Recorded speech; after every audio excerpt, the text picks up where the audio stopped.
beban hidupmu dan telah usai pengharapanmu.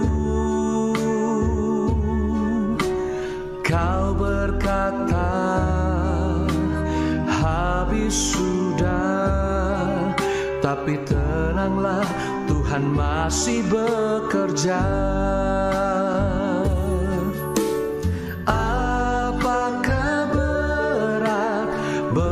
Hidupmu dan telah usai pengharapanmu.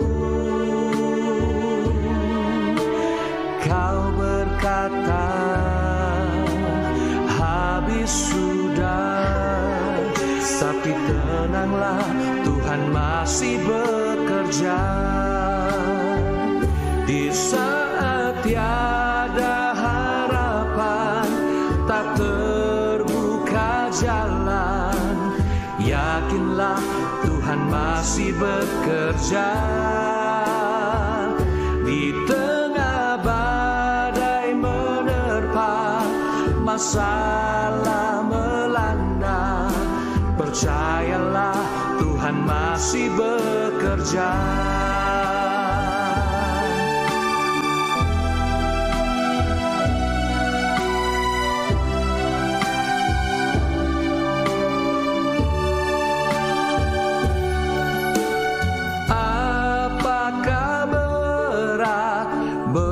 Hidupmu dan telah usai pengharapanmu.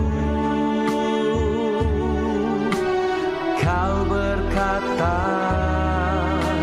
habis sudah, tapi tenanglah, Tuhan masih bekerja. Di saat tiada harapan, tak terbuka jalan, yakinlah Tuhan masih bekerja. Di tengah badai menerpa, masalah melanda, percayalah Tuhan masih bekerja. Di saat tiada harapan, tak terbuka jalan, yakinlah Tuhan masih bekerja. Di tengah badai menerpa, masalah melanda, percayalah Tuhan masih bekerja. Tiada yang mustahil bagi Allah, serta bagi yang percaya. Semua badai taufan diteduhkannya, percayalah Tuhan masih bekerja. Di saat tiada harapan, tak terbuka jalan, yakinlah Tuhan masih bekerja. Di tengah badai menerpa, masalah melanda, percayalah Tuhan masih bekerja. Di saat tiada harapan, tak terbuka jalan, yakinlah Tuhan masih bekerja. Di tengah badai menerpa, masalah melanda, percayalah Tuhan masih bekerja. Percayalah Tuhan masih bekerja. Percayalah Tuhan masih bekerja. Percayalah Tuhan masih bekerja. Percayalah Tuhan masih bekerja. Percayalah Tuhan masih bekerja. Selamat malam semuanya. Jumpa lagi dengan saya Pendeta Sony Sekaria dalam acara Tuhan Masih Bekerja. Kita selalu percaya dan akan terus percaya bahwa Tuhan memang masih bekerja. Di tengah kekristenan yang sedang mengalami apatisme pada hari-hari ini, ada banyak orang Kristen yang tidak lagi percaya bahwa Tuhan masih bekerja, bahwa Tuhan masih melakukan mujizat, bahwa Tuhan masih menjawab doa-doa kita, bahwa Tuhan masih menyembuhkan. Ada banyak orang yang tidak lagi percaya. Mereka menyangka bahwa itu hanya terjadi di masa para rasul. Tetapi kita percaya bahwa Tuhan masih bekerja sampai saat ini, karena Alkitab berkata Tuhan Yesus tidak pernah berubah dahulu, sekarang, dan sampai selama-lamanya. Dia akan tetap menyembuhkan orang-orang sakit, Dia akan tetap melakukan mujizat, Dia akan tetap menjawab doa-doa kita. Nah, di tengah apatisme kekristenan yang sedang terjadi, ayo kita sebagai umat Tuhan yang percaya, kita dengungkan kembali bahwa Tuhan masih bekerja. Dimanapun saudara berada, kemanapun saudara pergi, jika saudara ketemu dengan orang-orang yang sedang mengalami apatisme itu, sedang apatis dalam kekristenannya dan menyangka Tuhan tidak bisa bekerja, dan saudara bisa berkata kepada mereka, tenang, Tuhan masih bekerja. Apapun badai yang kau hadapi, tenang, Tuhan masih bekerja. Begitu ya saudara. Nah, bagi saudara-saudara yang membutuhkan bantuan doa, saudara bisa tuliskan permohonan doa saudara di kolom komentar di YouTube, dan di situ akan ada tim doa yang mendoakan saudara. Jadi ketika saudara menuliskan permohonan doa di situ, maka orang-orang yang ada di situ akan berdoa bagi saudara. Ya, tim doa yang ada di situ akan berdoa bagi saudara, dan nanti saya akan doakan secara global semua permohonan doa yang saudara kirimkan, supaya Tuhan menjawab doa-doa kita semua. Kita percaya kalau kita sepakat di dalam doa, maka Tuhan akan menjawab doa-doa kita. Itulah janji firman Tuhan bagi kita. Nah, pada akhir acara ini, setelah saya sampaikan firman Tuhan, saya juga akan berdoa buat orang-orang yang sakit pinggang, khususnya untuk saudara kita Michael yang sudah beberapa waktu belakangan ini mengalami sakit pinggang dan belum disembuhkan. Kita akan berdoa untuk Michael, sakit pinggangnya supaya Tuhan sembuhkan, Tuhan jamah. Dan biarlah selama firman Tuhan disampaikan, Michael siap menerima kesembuhan itu. Karena kita belajar pada Kamis yang lalu, ketika Tuhan bekerja, pastikan kita ada dan kita siap menerima mujizat kita, ya saudara. Nah, selain Michael, tentu kita akan berdoa juga untuk semua orang yang sakit pinggang. Jadi kalau ada saudara-saudara yang sakit pinggang pada hari ini, bersiaplah, karena pada akhir acara saya akan berdoa untuk orang-orang yang sakit pinggang. Kita percaya hari ini Roh Kudus akan bekerja menyembuhkan orang-orang yang sakit pada pinggangnya. Dan selebihnya, kalau Roh Kudus kerahkan saya untuk mendoakan penyakit-penyakit yang lain, saya akan berdoa, ya saudara. Nah, hari ini saya mau sampaikan firman Tuhan kepada saudara semua. Mungkin saya bisa beri judul firman Tuhan pada hari ini, kesembuhan adalah roti yang disediakan bagi anak. Kesembuhan adalah roti yang disediakan bagi anak. Mengapa saya harus menyampaikan ini? Karena ada banyak orang percaya yang merasa untuk mendapatkan kesembuhan itu sangat sulit. Untuk menerima kesembuhan ilahi itu sangat sulit. Nah, itu tidak benar, saudara. Karena bagi Tuhan, kesembuhan atau mujizat itu adalah roti yang disediakan bagi anak-anaknya.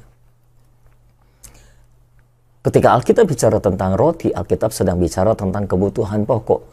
Jadi menurut Tuhan, kesembuhan saudara, mujizat saudara, itu adalah kebutuhan pokok yang harus Tuhan penuhi dalam kehidupan saudara. Dan itu sudah disediakan oleh Tuhan buat saudara. Jadi kesembuhan, mujizat, pertolongan Tuhan, kuasa Tuhan, itu adalah roti yang disediakan bagi semua saudara. anak-anak Tuhan. Kalau saudara adalah anak, percayalah percayalah bahwa kesembuhan dan mujizat itu adalah roti yang Tuhan sediakan bagi anak-anaknya. Jadi itu merupakan hak saudara untuk menerima roti itu, untuk memakannya. Jangan sampai Tuhan sudah sediakan buat saudara, tapi saudara tidak mengetahuinya sehingga saudara tidak mengambilnya dan tidak menikmatinya. Pada hari ini, ayo kita ambil roti yang Tuhan sediakan bagi kita dan kita nikmati. Sehingga kita mengalami kesembuhan, kita mengalami mujizat-mujizat ilahi, kita mengalami pertolongan ilahi, kita mengalami kuasa Tuhan bekerja dalam kehidupan kita. Begitu ya saudara. Nah kita lihat ayatnya. Matius pasal 15 ayat 21 sampai ayat 28 kita akan membacanya bersama-sama. Dan saya akan menjelaskan ayat per ayat nanti. Jadi saudara siapkan Alkitab saudara, siapkan catatan juga supaya saudara bisa sambil mencatat ketika ada inspirasi roh yang dihidupkan buat saudara. Judulnya adalah perempuan Kanaan yang percaya, perikopnya begitu. Matius pasal 15 ayat 21 sampai ayat 28, demikian bunyi firman Tuhan.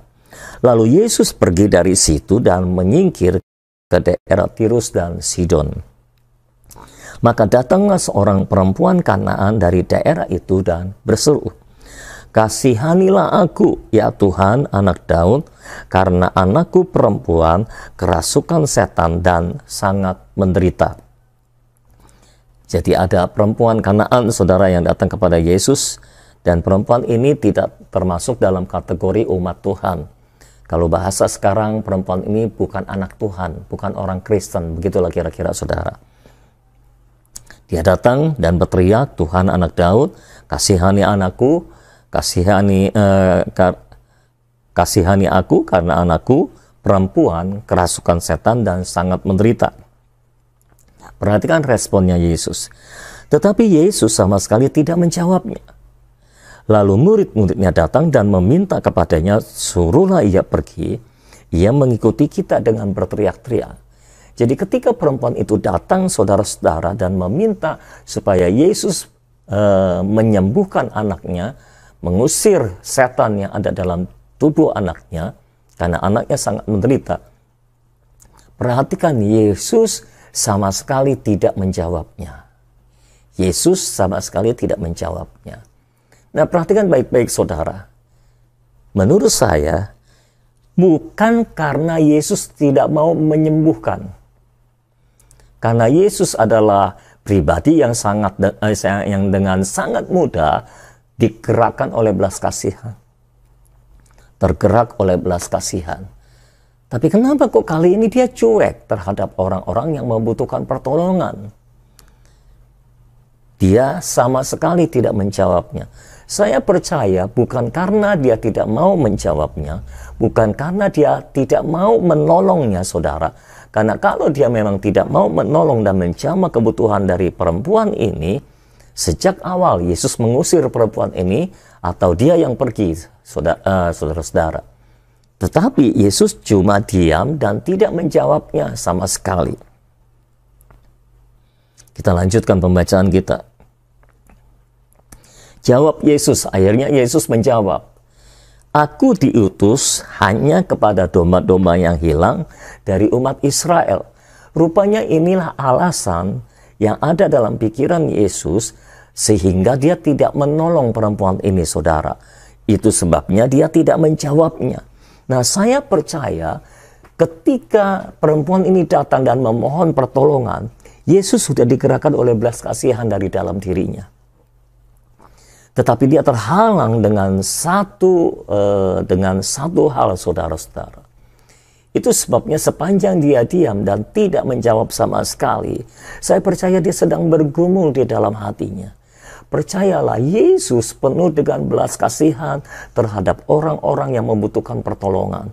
Terhadap orang-orang sakit, terhadap orang-orang yang membutuhkan pertolongan, mujizat apapun juga. Yesus selalu tergerak oleh belas kasihan.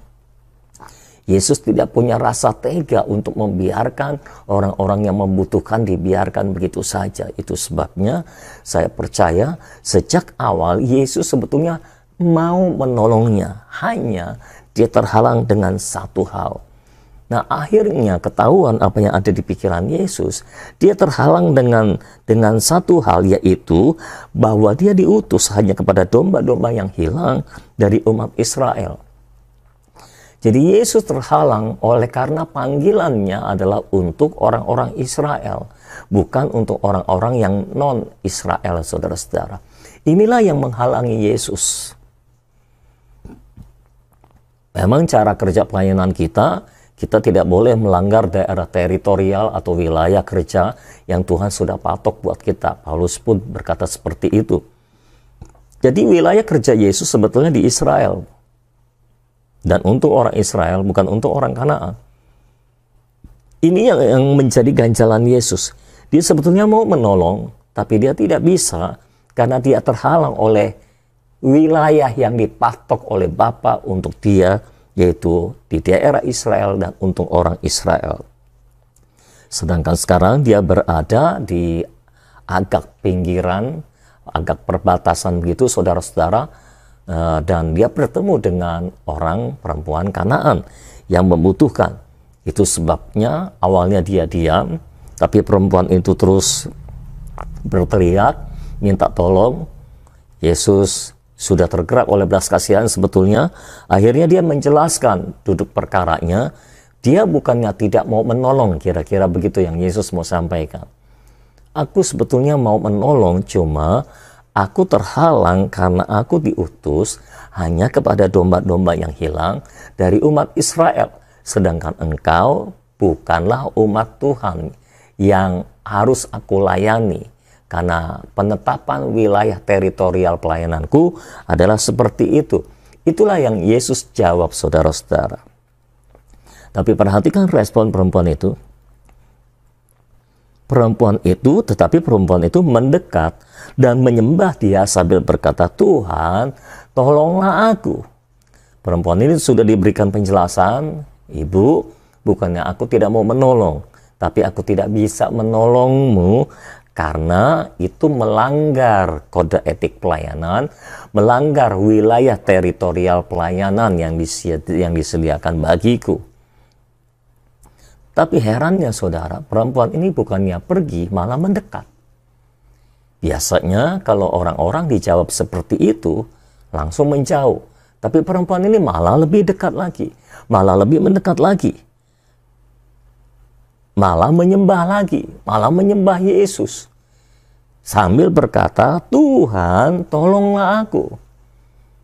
Nah, nanti kita akan belajar juga tentang iman, karena menurut Yesus, ibu ini punya iman yang besar. Dan tentu Yesus juga ingin supaya kita juga punya iman yang besar. Nah, ketika perempuan itu mendekat dan minta tolong lagi, menyembah Yesus, Yesus menjawab lagi di dalam ayat 26, perhatikan jawaban Yesus. Tetapi Yesus menjawab, ayat 26, tidak patut mengambil roti yang disediakan bagi anak-anak dan melemparkannya kepada anjing. Yesus menjawab dengan jawaban yang lebih sadis menurut saya, saudara. Tidak patut mengambil roti yang disediakan bagi anak-anak dan melemparkannya kepada anjing. Tetapi dari pernyataan Yesus ini saya menangkap satu kebenaran yang luar biasa, bahwa kesembuhan, mujizat itu adalah roti yang disediakan bagi anak. Saya kira saudara perlu mencatat kalimat ini. Kesembuhan, mujizat, kuasa Tuhan adalah roti yang disediakan bagi anak. Jadi Tuhan sudah menyediakan buat saudara. Itu bukan hal yang sulit. Karena sudah disediakan, saudara hanya perlu bertindak untuk mengambilnya dan memakannya dan menikmatinya. Saya harap hari ini, sejak hari ini, kita punya iman seperti itu. Kita punya konsep pikir bahwa kesembuhan, mujizat adalah roti yang disediakan bagi anak. Kalau saudara adalah anak, maka engkau berhak menerima kesembuhan, engkau berhak menerima pertolongan Tuhan, karena itu adalah roti yang disediakan bagimu, anak-anak. Pastikan engkau tahu bahwa engkau adalah anak Tuhan. Dan kalau engkau sudah tahu bahwa engkau adalah anak, maka kesembuhan, pertolongan Tuhan itu adalah roti yang disediakan bagi engkau, anak-anak Tuhan. Haleluya.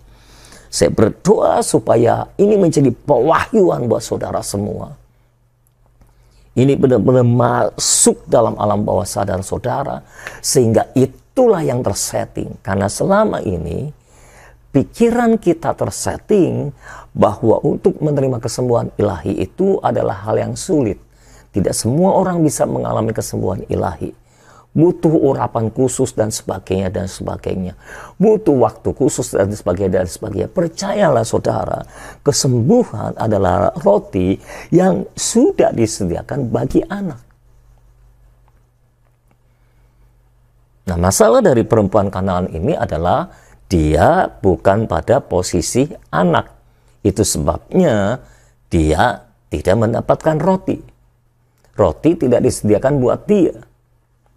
Makanya Yesus bilang, tidak patut kalau aku melakukan itu, karena sebetulnya kesembuhan itu adalah roti yang disediakan bagi anak, tapi sekarang aku memberikan kepadamu. Disebutnya anjing, saudara.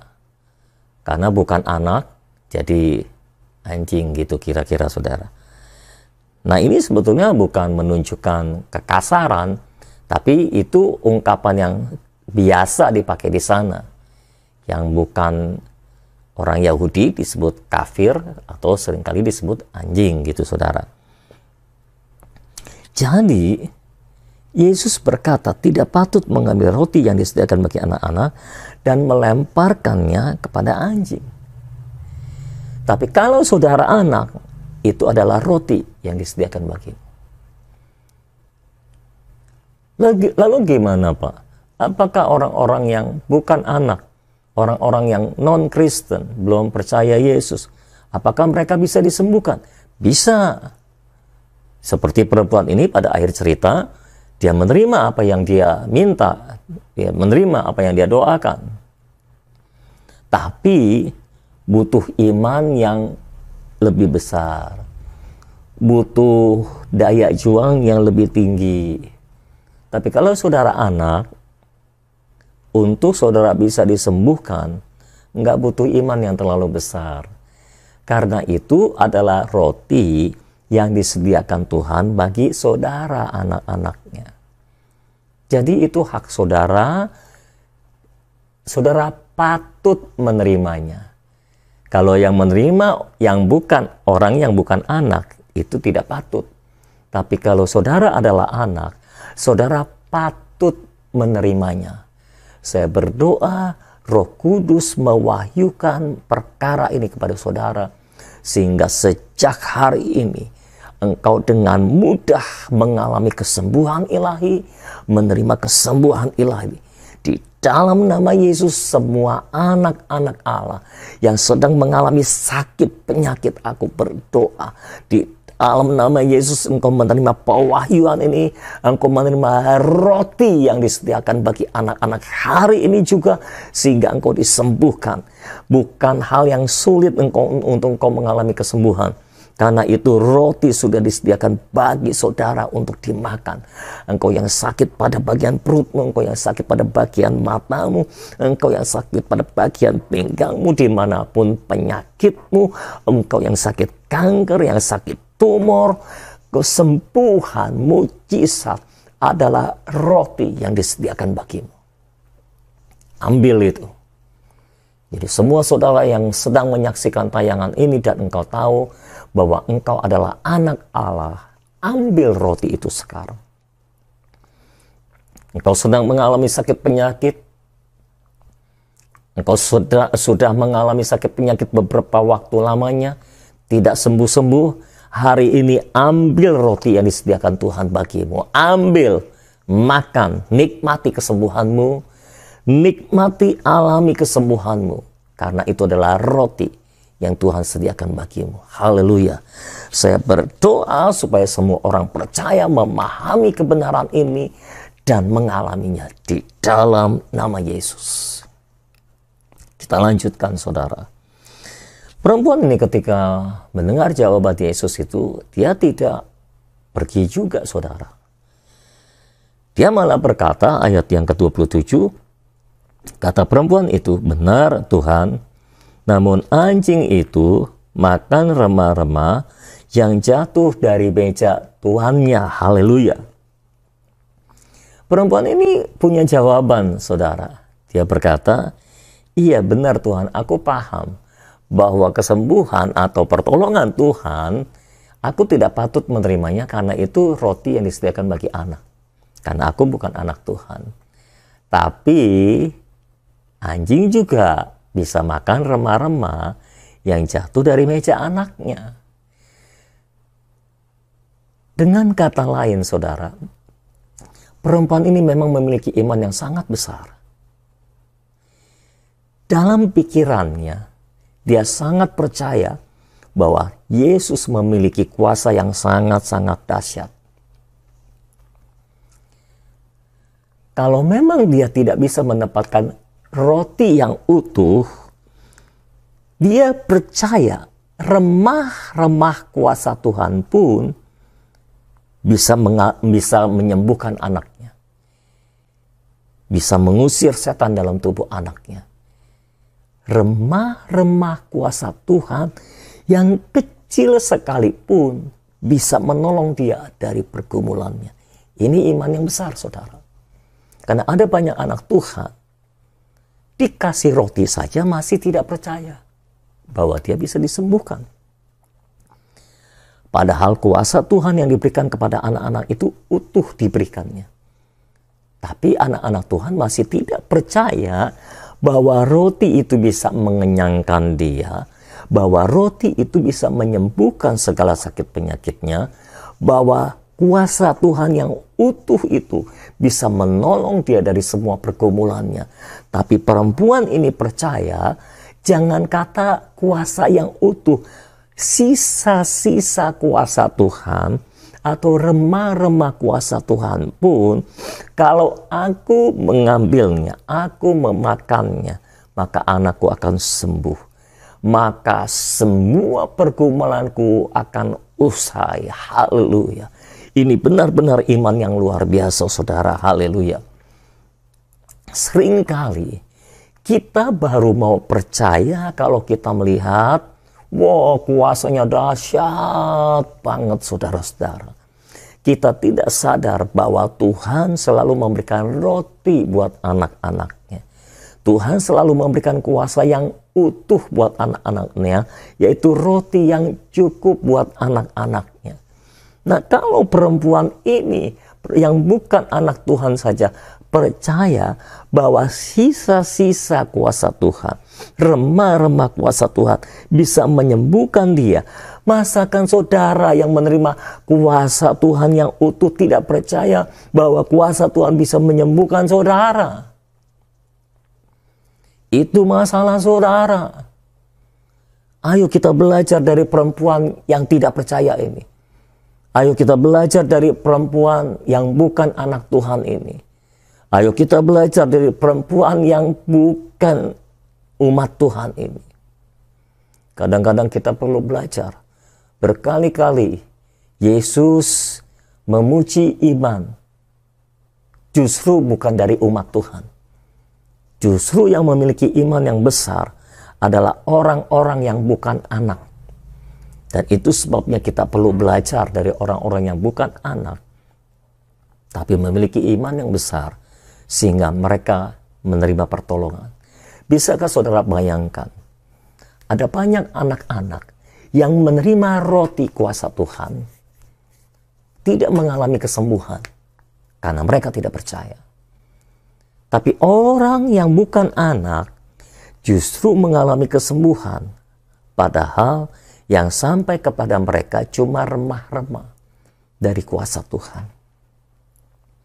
Apa yang saya mau katakan? engkau lebih banyak kemungkinan untuk disembuhkan. Engkau lebih punya banyak peluang untuk disembuhkan, untuk menerima mujizat Tuhan. Karena kuasa Tuhan, mujizat Tuhan, kesembuhan ilahi adalah roti yang disediakan bagi anak. Engkau harusnya lebih bisa disembuhkan. Engkau harusnya lebih mungkin untuk menerima kesembuhan dibandingkan perempuan Kanaan yang percaya ini. Jadi ayo mulai belajar percaya. Karena saya percaya walaupun Tuhan memberikan rotinya utuh kepada kita, kita juga perlu belajar percaya untuk mengambil roti itu dan memakannya. Untuk mengambil roti itu dan menikmatinya. Yakin bahwa roti ini menyehatkan kita. Bahwa roti ini menguatkan kita, menyembuhkan kita, menolong kita dari semua permasalahan. Setelah perempuan ini menjawab seperti itu, Yesus menjawab dalam ayat 28. Maka Yesus menjawab dan berkata kepadanya, "Hai ibu, besar imanmu. Maka jadilah kepadamu seperti yang kau kehendaki." Dan seketika itu juga anaknya sembuh. Yesus memuji, kembali Yesus memuji iman dari seorang yang bukan anak. Yesus memuji, "Ibu, besar imanmu, maka jadilah kepadamu seperti yang kau kehendaki." Dengan kata lain, Yesus mau berkata seperti ini, saudara. "Ibu, aku mau menyembuhkan, tapi aku terhalang oleh prinsip pelayanan. Aku mau menyembuhkan, tapi tidak bisa menyembuhkan. Aku terhalang untuk menyembuhkan anakmu. Tapi karena engkau memiliki iman yang besar, maka tidak ada lagi yang bisa menghalangimu untuk menerima mujizatmu." Dengar saudara, kalau saudara membangun, menumbuhkan iman yang besar seperti yang dimiliki oleh ibu ini, maka tidak ada satupun yang bisa menghalangi saudara untuk menerima mujizatmu. Bahkan Tuhan sendiri pun tidak bisa menghalangi saudara untuk menerima mujizatmu. Orang-orang yang memiliki iman yang besar seperti ibu ini tidak terhalang untuk menerima mujizat. Semua halangan bisa diterobos olehnya. Bahkan Tuhan sendiri pun tidak bisa menghalangi ibu ini untuk menerima mujizat. Walaupun Tuhan Yesus tidak menyembuhkan dia, walaupun Tuhan Yesus tidak bisa menyembuhkan dia, dia terhalang oleh prinsip-prinsip pelayanan. Tetapi ibu ini dengan iman yang besar, tidak ada lagi yang bisa menghalangi dia untuk menerima mujizat Tuhan. Dan bahkan Yesus sendiri tidak bisa menghalangi dia untuk menerima mujizat pada saat itu. Itu sebabnya ayo saudara-saudara, engkau yang adalah anak-anak Tuhan, bangun imanmu di dalam Tuhan. Ayo tumbuhkan imanmu, miliki iman yang besar seperti ibu ini, sehingga tidak ada apapun, tidak ada siapapun yang bisa menghalangi saudara untuk menerima mujizat Tuhan, untuk mengalami mujizat Tuhan, untuk menerima kesembuhan yang daripada Tuhan.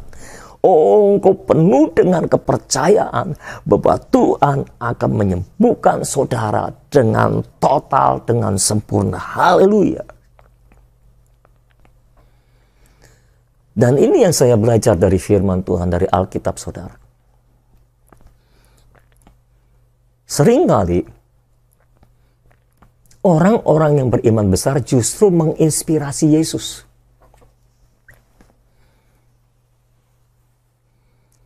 Yesus tadinya tidak punya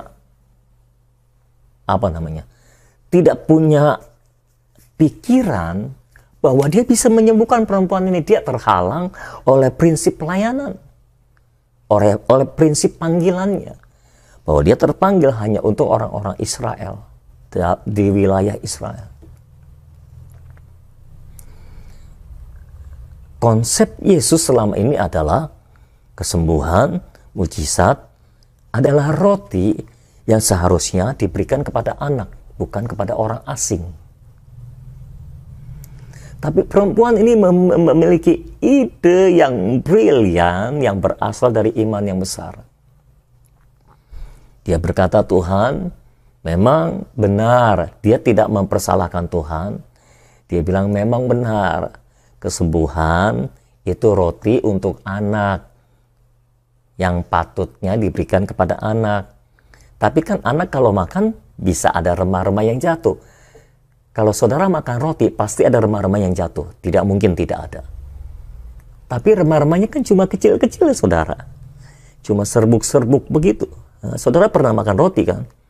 Nah, kalau saudara makan roti, nggak mungkin nggak ada remah yang jatuh.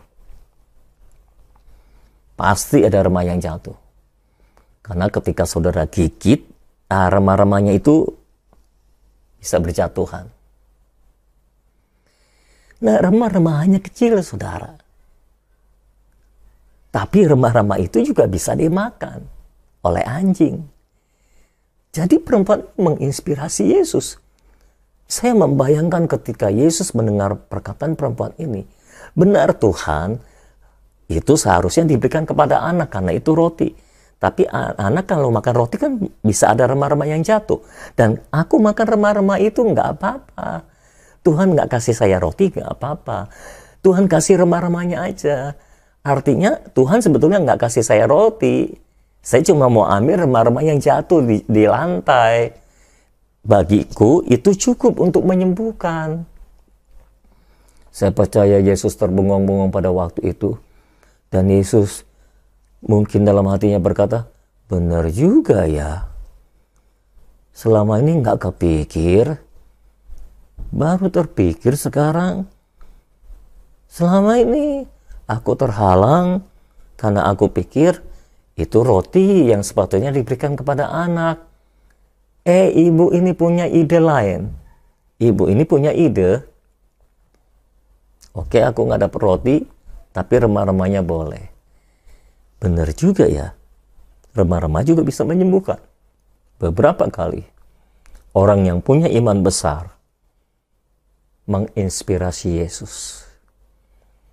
Kalau saudara baca dalam Matius pasal yang ke-8, ada seorang perwira yang punya pegawai sakit menderita sakit lumpuh.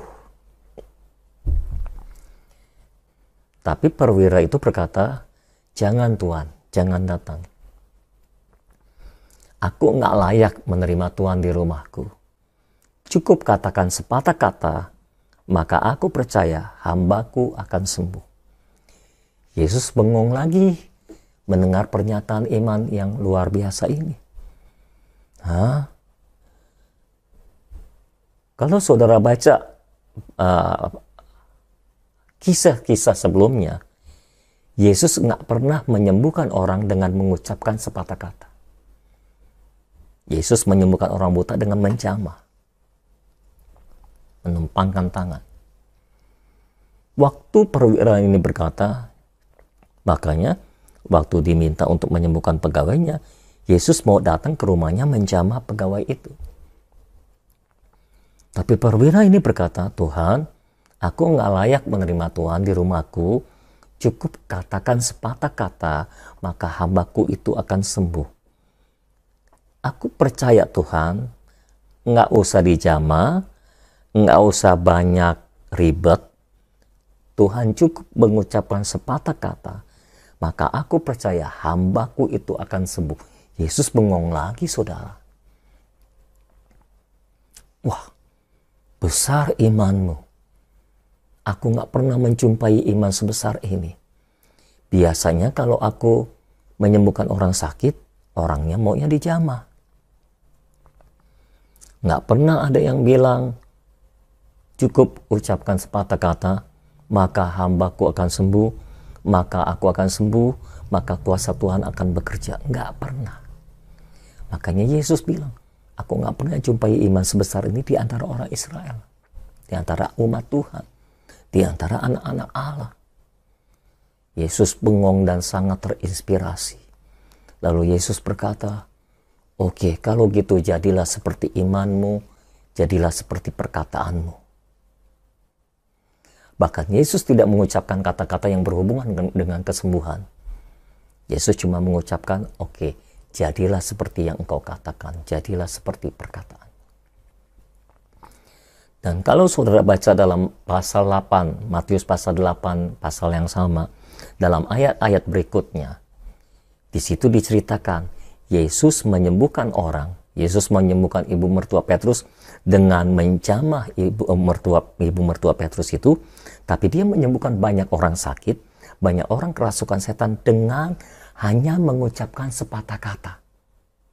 Jadi ini menginspirasi Yesus, memberikan ide kepada Yesus yang tadinya dia tidak menyembuhkan dengan cara mengucapkan sepatah kata, tapi sekarang dia menggunakan cara itu. Dia ucapkan sepatah kata, orang-orang sembuh.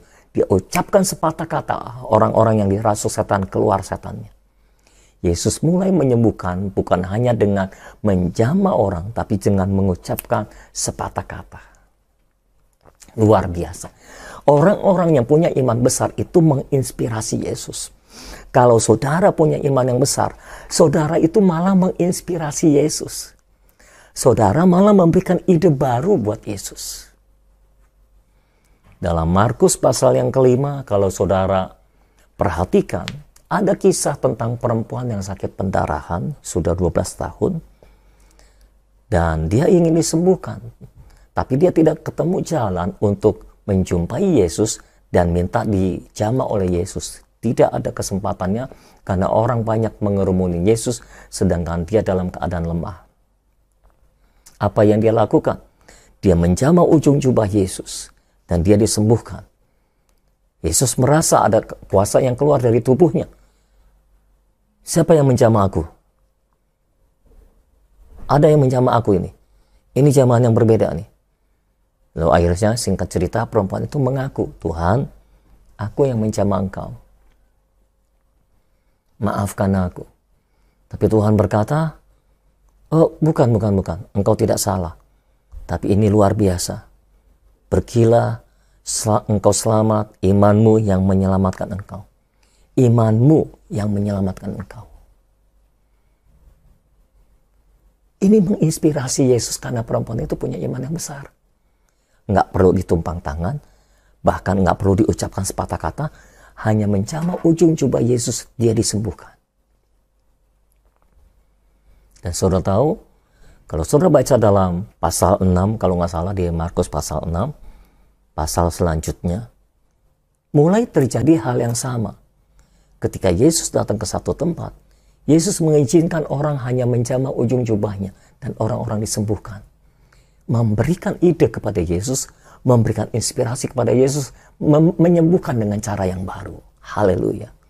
Orang-orang yang punya iman besar selalu menginspirasi Tuhan. Orang-orang yang punya iman besar selalu memberikan ide baru buat Tuhan, bagaimana cara menolong kita, saudara.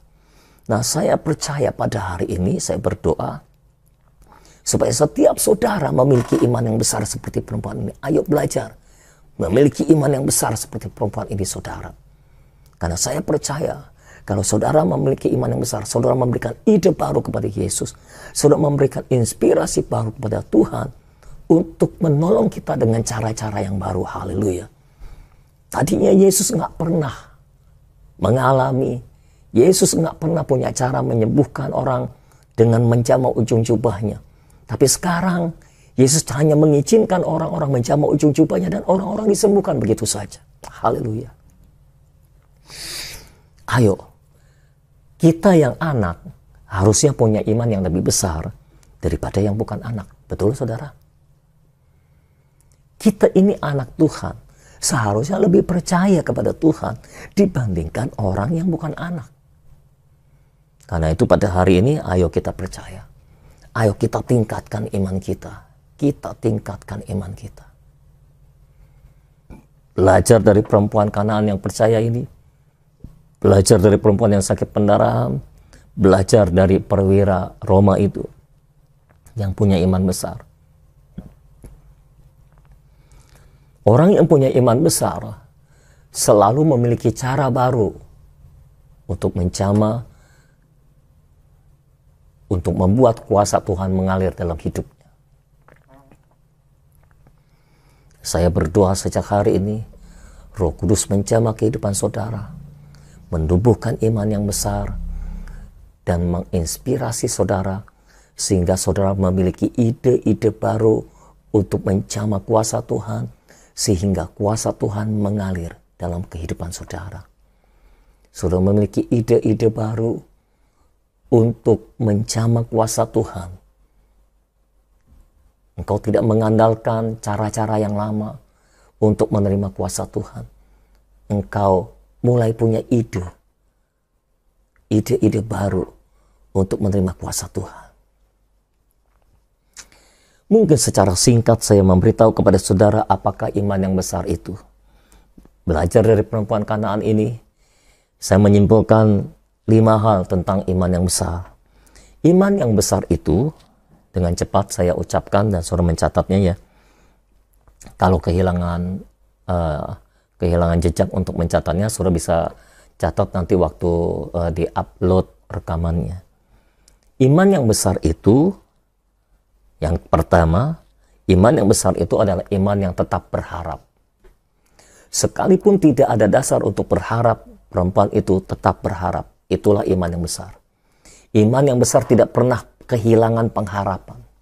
Apatisme adalah orang yang kehilangan pengharapan.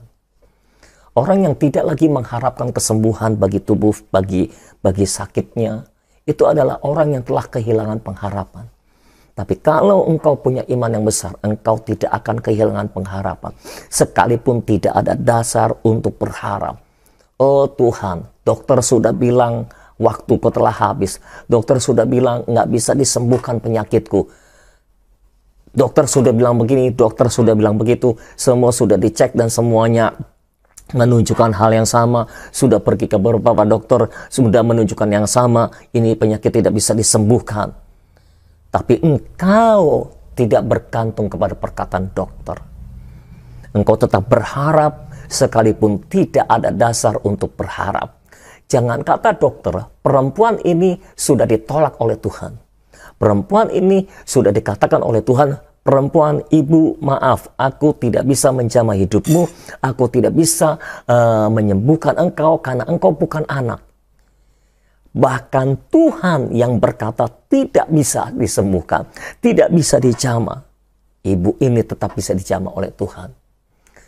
Walaupun Tuhan sudah berkata tidak bisa ibu, aku tidak bisa menjawab doamu, aku tidak bisa menjamah engkau karena engkau bukan anak. Dia tetap berharap meskipun tidak ada dasar untuk berharap. Itulah iman yang besar. Semua saudara sekarang ini, kalau engkau mengalami sakit penyakit dalam tubuhmu, dan engkau sudah tidak berharap lagi itu akan disembuhkan, engkau salah. Engkau harus membangun iman yang besar dalam dirimu. Engkau harus tetap berharap sekalipun tidak, bahkan sekalipun tidak ada dasar untuk berharap. Tetap berharap Tuhan menyembuhkan engkau. Tetap berseru Tuhan menyembuhkan engkau. Tetap berseru, berdoa, Tuhan berikan aku rotiku untuk aku makan, untuk aku nikmati. Maka sembuhlah engkau dari penyakitmu pada hari ini juga di dalam nama Yesus. Iman yang besar itu adalah iman yang tetap berharap. Yang kedua, iman yang besar itu adalah iman yang tetap sabar.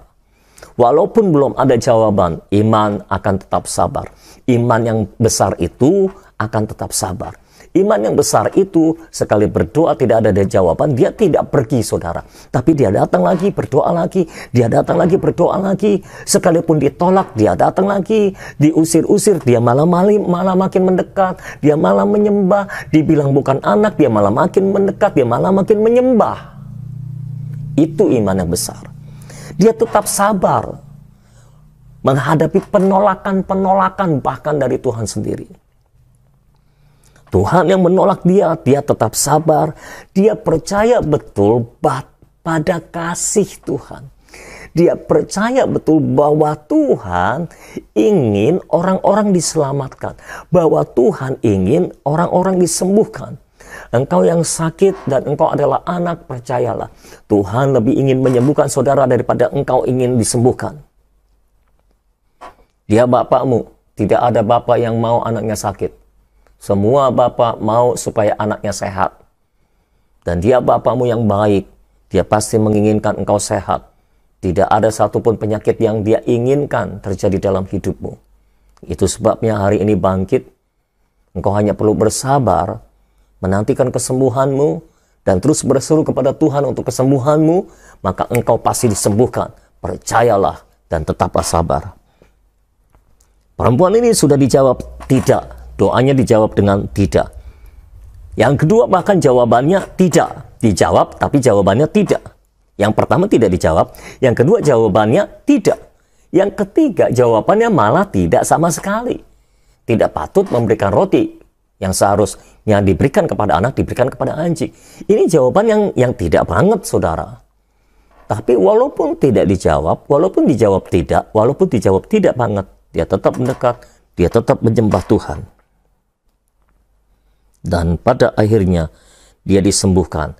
Dia menanti dengan sabar jawaban doanya. Dan dia tetap berseru walaupun tidak ada jawaban doa. Itulah iman yang besar.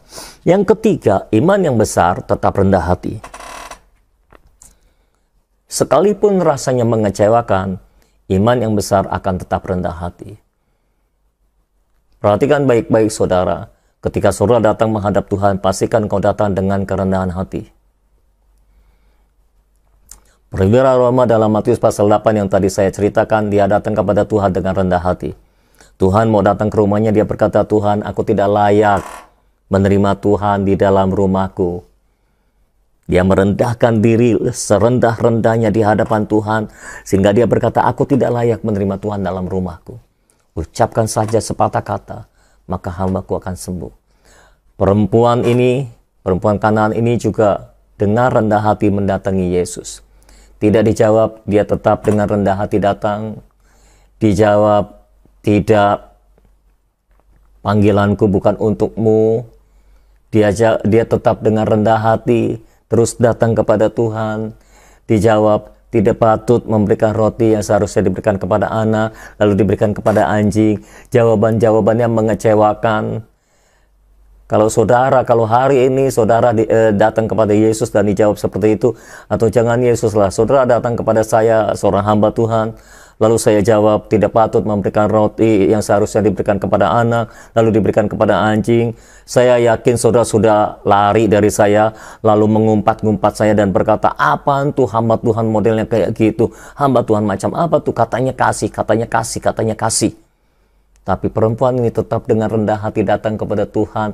Dia percaya Tuhan pasti menolong dia. Dia percaya Tuhan mau menolong dia. Ya saudara, dia terus datang dengan rendah hati. Iya Tuhan, aku tidak layak mendapatkan roti karena aku anjing, tapi anjing juga bisa makan remah-remah yang dibawa, yang jatuh ke tanah, yang jatuh ke lantai. Dia tetap datang dengan rendah hati sekalipun menyakitkan dan mengecewakan mungkin. Yang keempat, iman yang besar itu tetap berbaik sangka, saudara. Iman yang besar itu tetap berbaik sangka terhadap Tuhan, tidak pernah mencurigai Tuhan. Sekalipun semuanya menunjukkan tanda-tanda ketidakbaikan, tidak ada tanda-tanda kebaikan di dalamnya. Jawaban-jawaban Yesus termasuk jawaban yang sadis mungkin menurut saya. Itu jawaban-jawaban yang tidak enak tuh saudara. Tapi tetap dia berbaik sangka. Dia tetap percaya bahwa Tuhan itu penuh kasih. Nah kadang-kadang kita ini saudara anak-anak Tuhan ngalami sedikit yang nggak enak, langsung curiga sama Tuhan. Langsung berburuk sangka sama Tuhan. Mengapa? Karena iman kita tidak cukup besar. Kalau kita punya iman yang besar, saya percaya kita akan tetap berbaik sangka kepada Tuhan. Kita akan tetap berkata, ya Tuhan, aku percaya Engkau Bapakku, Engkau mengasihi aku adalah anakmu dan aku akan menerima rotiku. Kita tetap berbaik sangka terhadap Tuhan. Itulah iman yang besar. Yang kelima, yang terakhir, iman yang besar itu tetap percaya. Sekalipun tidak ada tanda-tanda kehidupan, iman yang besar itu tetap percaya. Ya saudara, sekalipun tidak ada tanda-tanda doanya dijawab, dia tetap percaya. Dia tidak melepaskan kepercayaannya terhadap Tuhan, terhadap firman Tuhan. Dia tetap berpegang pada apa yang dia percaya. Bahwa Tuhan adalah Tuhan yang baik, bahwa Tuhan adalah Tuhan yang mengasihi, bahwa Tuhan adalah Tuhan yang peduli, bahwa Tuhan penuh dengan kuasa, dan akan menyembuhkan aku, akan menolong aku dari segala permasalahan hidup yang sedang kuhadapi pada saat ini. Tetap berbaik sangka, tetap percaya. Itulah iman yang besar. Mari kita berdoa, saudara. Haleluya, haleluya. Oh Bapak, terima kasih buat firman yang sudah Engkau berikan kepada kami, Tuhan. Kami bersyukur buat firman ini, Tuhan. Oh Tuhan, hamba sendiri diberkati dengan firman ini, Tuhan. Hamba berdoa supaya firman ini menjamah setiap orang yang melihat tayangan ini, Tuhan. Yang mengikuti live streaming itu, jamah Tuhan. Setiap orang yang sedang ada di rumah-rumah mendengarkan firman ini, Engkau jamah. Biarlah firman Tuhan menyirami hati mereka, Tuhan. Menyirami hati mereka, menjamah hati mereka dengan kuat kuasa Tuhan yang ajaib. Haleluya. Menginspirasi mereka.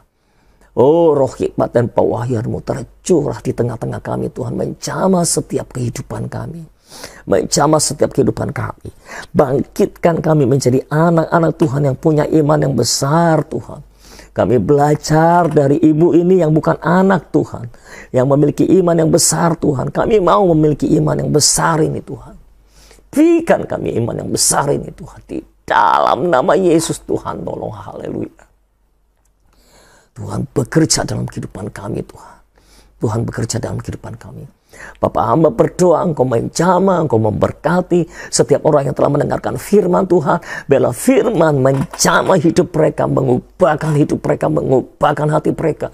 Biarlah firman tertanam kuat dalam hidup mereka, Tuhan. Dan sejak hari ini mereka bangkit menjadi orang-orang yang memiliki iman yang besar, Tuhan. Di dalam nama Yesus, hamba berdoa, turunlah roh iman dalam hidup mereka. Turunlah anugerah-Mu bagi kami semuanya, Tuhan. Haleluya, haleluya. Oh, haleluya, haleluya, haleluya, bekerja tuh. Oh, saya rasa Roh Kudus sedang bekerja di tengah-tengah kita, saudara. Haleluya. Meskipun kita berbeda jarak, tapi saya percaya Roh Kudus sedang bekerja di dalam hati kita semua. Di dalam nama Yesus, Roh Kudus bekerja. Roh Kudus bekerja, buka hatimu, buka hatimu di hadapan Tuhan, saudara. Izinkan Tuhan menjamah hidupmu. Izinkan Tuhan menjamah hidupmu. Menjamah hidupmu dengan kuasa firman-Nya, menjamah hidupmu dengan kuasa anugerah-Nya, dengan kuasa iman-Nya. Di dalam nama Yesus, di dalam nama Yesus, haleluya. Di dalam nama Yesus, di dalam nama Yesus, jamah kami, jamah kami, jamah kami. Tolong kami untuk percaya kepadamu, tolong kami untuk memiliki iman yang besar, Tuhan, haleluya. Haleluya, haleluya, haleluya. Bapak, hari ini kami berdoa. Ayo saudara, kita berdoa untuk orang yang sakit pinggang pada hari ini. Khususnya saudara Michael, kita akan doakan di dalam nama Yesus. Oh Michael, persiapkan dirimu, terima kesembuhanmu pada hari ini. Di dalam nama Yesus, semua orang yang sakit pinggang, kami berdoa untuk Michael yang sudah beberapa lama, mungkin dalam hitungan bulan ini, mengalami sakit pinggang yang belum disembuhkan. Di dalam nama Yesus, kami percaya Tuhan, kesembuhan adalah roti yang harus kami terima sebagai anak. Kami percaya Michael adalah anak Tuhan, dan Engkau memberikan roti kesembuhanmu bagi dia sekarang. Di dalam nama Yesus, apapun penyebabnya otot, persendian, penjepitan dan semuanya, kami perintahkan bebas sekarang di dalam nama Yesus. Sembuh sekarang dalam nama Yesus. Sembuh sekarang, terima kesembuhanmu di dalam nama Yesus. Terima kesembuhanmu di dalam nama Yesus. Dan semua orang yang sakit pinggang, pegang pinggangmu dan berkatalah di dalam nama Yesus, aku sembuh sekarang. Tidak ada lagi sakit pinggang yang menguasai tubuhku. Tidak ada lagi sakit pinggang yang bisa ada di dalam tubuhku. Di dalam nama Yesus, semua sakit pinggang, apapun permasalahannya, apapun penyebabnya, di dalam nama Yesus sembuh dalam nama Yesus. Di dalam nama Yesus, semua roh kelemahan tubuh, aku hardik dalam nama Yesus, pergi dari tubuh anak-anak Tuhan. Di dalam nama Yesus, semua anak-anak Tuhan, terima roti kesembuhanmu sekarang. Terima roti kesembuhanmu sekarang di dalam nama Yesus. Terima roti kesembuhanmu sekarang di dalam nama Yesus. Sekarang saya mau berdoa untuk orang-orang yang punya masalah di jantungnya di dalam nama Yesus. Saya percaya Tuhan mau menyembuhkan orang-orang yang punya masalah di jantungnya sekarang di dalam nama Yesus. Apapun permasalahannya Tuhan, apapun penyebabnya Tuhan, aku berdoa di dalam nama Yesus. Semua orang yang mengalami permasalahan di bagian dadanya, di bagian jantungnya, di bagian paru-parunya, di dalam nama Yesus, aku perintahkan sembuh sekarang di dalam nama Yesus. Sembuh sekarang di dalam nama Yesus. Terima kesembuhanmu semua orang-orang percaya, anak-anak Tuhan. Terima kesembuhanmu sekarang. Semua yang sakit bagian jantungnya, terima kesembuhanmu sekarang di dalam nama Yesus.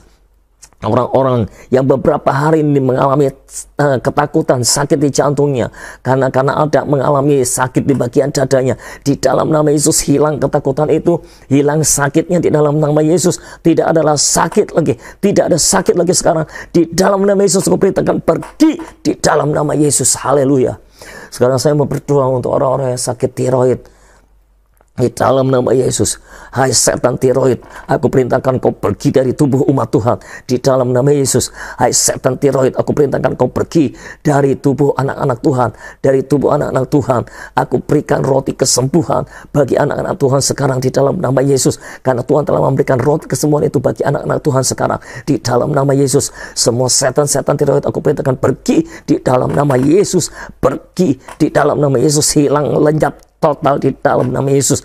Semua hormon-hormon menjadi normal, seimbang di dalam nama Yesus. Semua orang yang punya masalah hormon di dalam nama Yesus, aku perintahkan sembuh sekarang di dalam nama Yesus. Semua hormon-hormon menjadi seimbang di dalam nama Yesus, menjadi normal di dalam nama Yesus. Sembuh sekarang di dalam nama Yesus. Sembuh sekarang di dalam nama Yesus. Haleluya. Terima kasih Bapa dalam surga, kami percaya Engkau telah menyembuhkan kami dengan sempurna Tuhan. Oh Tuhan, Engkau yang bekerja Tuhan di tengah-tengah kami pada hari ini. Hari ini terjadi mujizat di tengah-tengah kami semuanya, anak-anak Tuhan, di dalam nama Yesus. Terjadilah, kami terima roti yang Kau berikan bagi kami, yang Kau sediakan bagi kami pada hari ini ya Tuhan. Terima kasih Bapa, di dalam nama Yesus kami berdoa, kami mengucapkan syukur. Haleluya. Amin, amin, amin. Haleluya. Saya percaya saudara-saudara mengalami kesembuhan karena itu adalah roti yang disediakan oleh Tuhan bagimu. Nah saudara, bagi saudara yang belum subscribe di channel YouTube Sony Sakarya, saudara boleh subscribe, lalu klik juga notification supaya saudara bisa menerima notifikasi setiap kami mengupload video-video baru. Ya, ada renungan pagi yang kami upload setiap hari di Facebook, di Instagram, lalu suara kemenangan, video pendek, video-video singkat, potongan khotbah singkat di YouTube, suara kemenangan ya saudara. Nah, saudara bisa menerima itu semuanya setiap hari secara gratis. Ada juga Daily Bread yang saya kirimkan setiap hari, pesan-pesan firman yang saya kirimkan setiap hari lewat chat WA secara pribadi.